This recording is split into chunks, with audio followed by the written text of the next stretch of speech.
बोदवड शहरातील छत्रपती शिवाजी महाराज कॉम्प्लेक्समधील सिद्धिविनायक ट्रेडिंग या बंद दुकानाला आग लागल्याने लाखो रुपयांचे नुकसान झालेले आहे।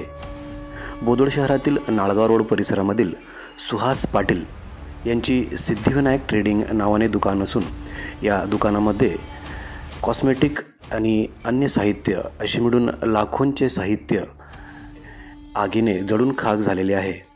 आज दिनांक 10/3/2025 रोज सोमवार रोजी नाळगाव रोड परिसरातील छत्रपती शिवाजी महाराज कॉम्प्लेक्स परिसरातील या दुकानातून मोठे धुरांच्या लाटांसह आगीचे ज्वाळा बाहेर पडत असल्याचे नागरिकांना निदर्शनास आले।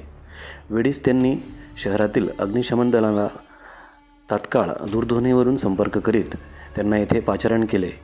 यावेळीस अग्निशामक दलातील कर्मचाऱ्यांनी शटर उचकवले असता त्यामधील संपूर्ण साहित्य जळून खाक झाल्याचे त्यांचे निदर्शनास आले।